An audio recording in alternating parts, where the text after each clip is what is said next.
Hello दोस्तों, R K mix entertainment पर आपका स्वागत है। दोस्तों, रामायण के रचयिता, आदि कवि, तपस्वी और महान ऋषि, जी हाँ, आज बात करूँगा भगवान वाल्मीकि जी की।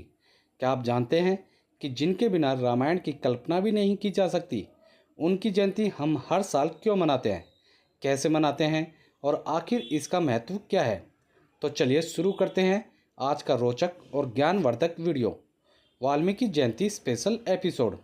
सबसे पहले जानते हैं वाल्मीकि जयंती क्यों मनाई जाती है। वाल्मीकि जयंती मनाई जाती है भगवान वाल्मीकि जी की याद में, जिन्होंने रामायण जैसे महान ग्रंथ की रचना की थी। यह दिन एक श्रद्धांजलि है उस ऋषि को जिन्होंने समाज को धर्म, मर्यादा और आदर्शों की सीख दी। इसे आदि कवि दिवस भी कहा जाता है क्योंकि वाल्मीकि जी को संस्कृत के पहले कवि माना गया है। अब बात कर लेते हैं यह कब मनाई जाती है। वाल्मीकि जयंती हर साल आश्विन पूर्णिमा को मनाई जाती है, यानी शरद पूर्णिमा के दिन। ग्रेगोरियन कैलेंडर के हिसाब से ये दिन सितंबर या अक्टूबर में आता है। 2025 में वाल्मीकि जयंती 13 अक्टूबर को मनाई जाएगी। दोस्तों, इसे कैसे मनाते हैं ये बात जान लेते हैं। अब बात करते हैं जश्न की।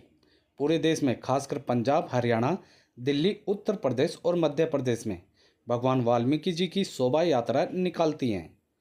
वाल्मीकि जी मंदिरों को सजाया जाता है, भजन कीर्तन, रामायण पाठ और लंगर होते हैं। कई जगहों पर वाल्मीकि समाज द्वारा सांस्कृतिक कार्यक्रम भी किए जाते हैं। और हाँ, बच्चों को रामायण की कहानियाँ भी सुनाई जाती हैं ताकि उन्हें संस्कार और मर्यादा का ज्ञान मिले। भगवान वाल्मीकि की जीवनी के बारे में जान लेते हैं। दोस्तों, क्या आप जानते हैं वाल्मीकि जी पहले डाकू थे। उनका असली नाम था रत्नाकर। जंगलों में लूटपाट करते थे। एक दिन नारद मुनि से मिले, जिन्होंने उन्हें सत्य और धर्म का मार्ग दिखाया। फिर उन्होंने कठोर तप किया, राम राम का जाप करते रहे। तप के कारण उनके शरीर पर चींटियों का घर बन गया।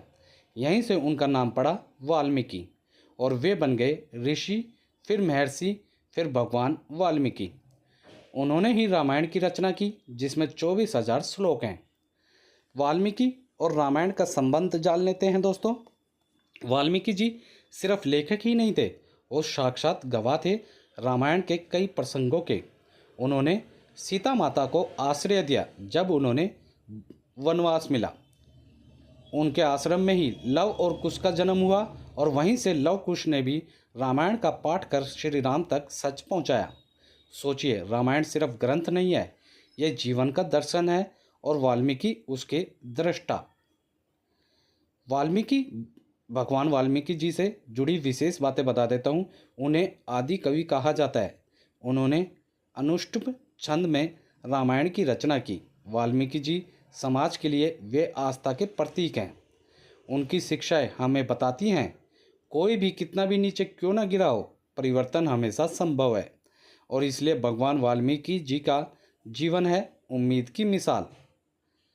वाल्मीकि जयंती का आज के युग में जो महत्व है वो बता देता हूँ। आज के दौर में जब लोग गलत रास्तों पर भटक जाते हैं, भगवान वाल्मीकि जी हमें सिखाते हैं बदलाव हमेशा संभव है। तप, श्रद्धा और संकल्प से जुड़े कुछ भी हासिल किया जा सकता है। ज्ञान और साहित्य की ही समाज का असली दर्पण है। इसलिए वाल्मीकि जयंती न सिर्फ एक पर्व है, ये एक प्रेरणा है। तो दोस्तों, अब जब अगली बार आप वाल्मीकि जयंती मनाएं तो सिर्फ मिठाई और लंगर तक सीमित न रहें। भगवान वाल्मीकि जी की शिक्षाएं, संघर्ष और संस्कार को भी अपने जीवन में उतारें। दोस्तों, वीडियो अच्छी लगी तो वीडियो को लाइक करें, मैक्सिमम से मैक्सिमम हर जगह से शेयर करें। कमेंट सेशन में आप जय श्री राम, जय भगवान वाल्मीकि लिखना ना भूलें दोस्तों।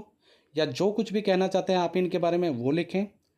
और ऐसी ही वीडियोज़ के लिए आप लोग मेरे चैनल या पेज आरके मिक्स एंटरटेनमेंट को सब्सक्राइब या फॉलो करना ना भूलें। धन्यवाद दोस्तों। जय हिंद।